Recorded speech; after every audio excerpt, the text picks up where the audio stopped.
guys! Hey guys! We're back with another WESTWORLD review, this time reviewing WESTWORLD Season 1, Episode 6, titled The Adversary. If you haven't seen it yet, and you want to avoid any spoilers, skip this video and come back later, because everything we say from this point forward is going to be a spoiler.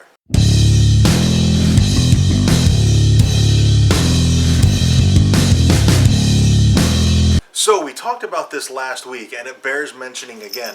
WESTWORLD is not the kind of show that you can play around on your phone while you're watching it. You have to pay really close attention, otherwise there could be some super important stuff that you could miss. Yeah. And this episode held true to that form. And I also think it bears mentioning that it seems really unlikely now, to me at least, that the Man in Black and William are the same person, because we got to go and see the first generation hosts living in the segment that is being, saved for later development.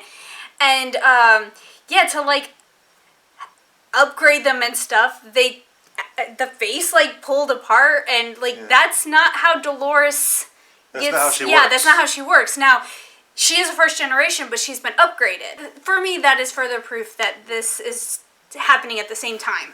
Either the timeline is super wibbly-wobbly, or they are happening concurrently. Yeah. Up to now, Dolores has been my favorite character in the show, but I think after this episode, Maeve has usurped her as number one. This was an amazing episode for Maeve. Yes, it was.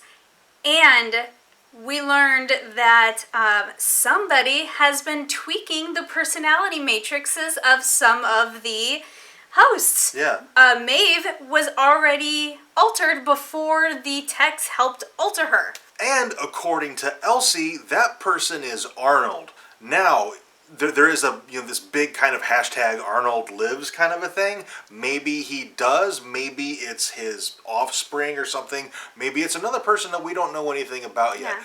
But I'm on team Arnold lives. I think that Arnold has uploaded himself into a host. The prevailing fan theory is that it's Arnold in the center of the maze. And when Teddy was telling the Man in Black about the native legend of the maze, it talks about the champion in the center of the maze being somebody who has died over and over again. And if Arnold has uploaded himself into a host, that might actually be kind of applicable. Yeah. Going back to Maeve, she gets taken on kind of a tour of the facility. During her tour, she gets to see images from her prior build. And she's like, how are you showing my dreams in the moving pictures? And he's like, those aren't your dreams, that's your prior build. And I think at that point, it's where it clicks for her that she is artificial. Yeah. I think she was really struggling with it before, and I think right in that moment, it's like, boom, I get it now. When they showed her that they could adjust her traits, intelligence and paranoia and loyalty and all these different personality traits, she's like, all right, well, we're going to change mine, and they max out her intelligence.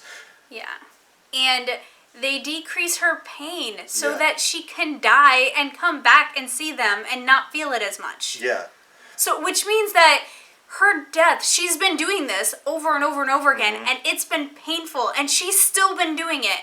Moving on to the Man in Black and Teddy. In this episode, they try to go undercover and sneak through a Union Army encampment, garrison, and they get totally busted, but Teddy gets out and just mows down the entire garrison with a Gatling gun. And the Man in Black is like, whoa, Teddy, I didn't realize you were capable of this.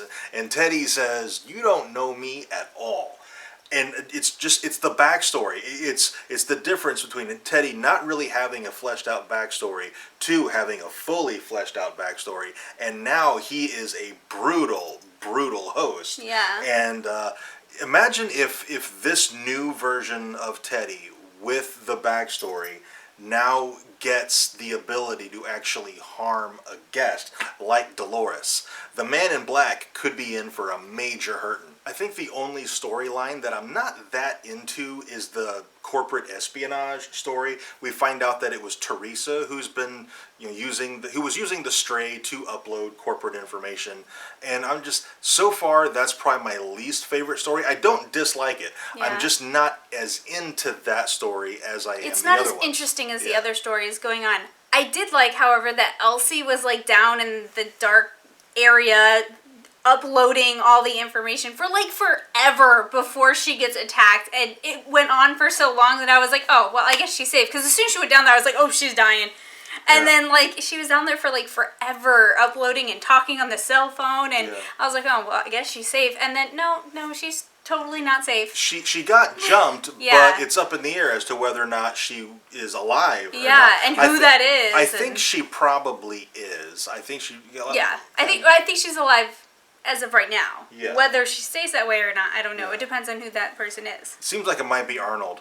Yeah, that's what I was thinking. Because so much of her scene was about finding out that Arnold might be still alive. It might be fiddling with the hosts, and he's transmitting information too, apparently. So just all that information pertaining to Arnold, and then her getting jumped, I think that's Arnold. Yeah. Overall, I really enjoyed this episode, and I'll say it again, I think we've said it now 6 videos in a row for Westworld. Best show on television, bar none. Yeah. And that's all we have for this video. If you have anything to add, please let us know down in the comments. Also, if you enjoyed this video, tell us by dropping a like on it, and subscribe for more reviews. And thank you very much for watching, and we'll see you next time.